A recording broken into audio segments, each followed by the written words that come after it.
Sa Mesha Guild, ay nagsama-sama ang mga member ng guild para sa isang pagpupulong. Nagsalita si Park Shin-hye. Kung nandito na ang lahat, ipinapakilala ko ang bago nating miyembro at makakasama sa bago nating misyon. Nagtaka at napatanong ang lalaki. Bagong miyembro. Kasabay nito ang pagpasok ng isang misteryosong lalaki. Nagsalitang muli ang lalaki sa kanyang sarili na nagngangalang Yang Ji-hoo. Ang buwiset at mayabang na yan. At nagsalita ang misteryosong lalaki.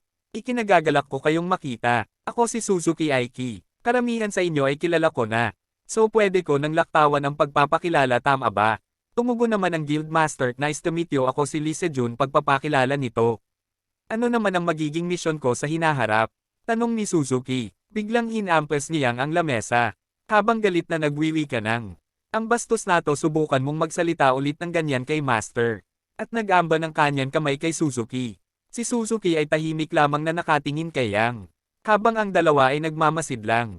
Si Noda Hidaro ang Master Archer at si Suka Hurricane ang Master Swordsman. Tinapik naman ni Suzuki ang kamay ni Yang at nagwika. Bakit? Galit ka ba? Tanong ni Suzuki kay Yang. Dahil ba to sa nakaraan, may nakaraan ba tayo? Huling tanong ni Suzuki. Sumagot naman si Yang. Ano? Ang buwiset nato. Sige, para sa'yo, tapusin na natin dito ngayon. Habang ang Guildmaster na si Lee Se-jun ay irritabling nagmamasid at nagwika sa sarili. Ang ugaling yan ni Yang Ji-hoo. Eto na naman tayo. Tigil. Galit at pasigaw na wika nito. At natahimik ang lahat habang nakatingin sa nanlilisik na mata ng kanilang Guildmaster. Biglang napaupo si Yang at napasabi ng buwiset, sa susunod wawasakin ko ang kay-abangan mo, Suzuki. Wika nito sa kanyang isipan habang nanlilisik ang mata na Katenjin kay Suzuki. Tama na ang pagpapakilala. Ang trabahong napag-usapan nung nakaraan. Hanggang kailan mo kayang tapusin? Tanong ni Park Shin-hye. Saglit na nag-isip si Suzuki at sumagot. Kung paghahanap lang ng lokasyon ng material. Huling nag-isip at sumagot ng 3 araw.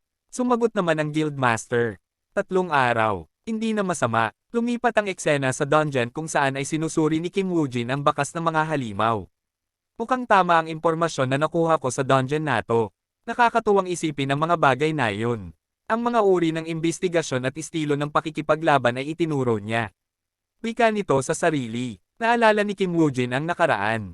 Ang lahat ng bakas at palatandaan na maaaring makatulong sa'yo na makaligtas sa dungeon.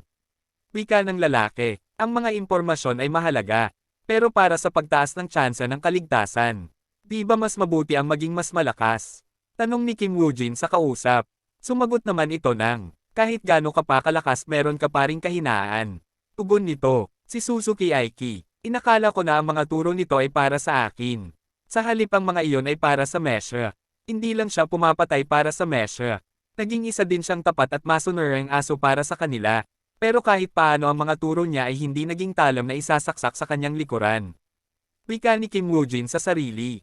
Nang bigla ay may lumipad na bato mula sa kanyang likuran. Ito ay isang pag-atake mula sa mga goblin. Ang 3 goblin ay agad na sumugod sa kanya. Dahil dito ay agad na inilabas ni Kim Woo-jin ang kanyang sandata at sinugatan ang sarili habang nagwiwika. Nung nakaraan ay nagtatago lang ako sa mga goblin sa ika-7 palapag ng dungeon. Ngayon sila na ang aking pantirya para masubukan ang aking hemotoxin skill. At simulang umatake ang mga goblin. Ang 3 ay agad na sumugod. Ang isa ay umunday ng isang malakas na paghampas ng kahoy na agad naman naiwasan ni Kim Woo-jin. At kanyang binawian ng isang pagsaksak sa braso ng kalabang goblin. Na naging dahilan ng mabilisang pag-epekto ng hemotoxin skill. At naapektuhan ng lason. Agad namang gumanti ng isang malakas na paghampas ang kalabang goblin. Na naiwasan din naman ni Kim Woo-jin.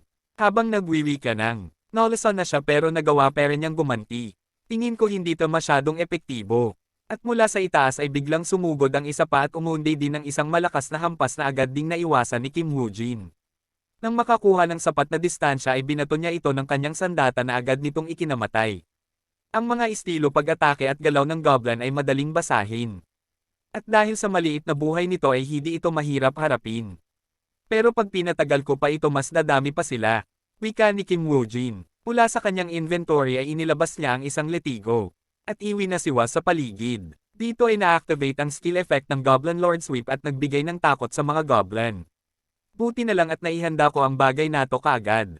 Wika ni Kim Woo-jin.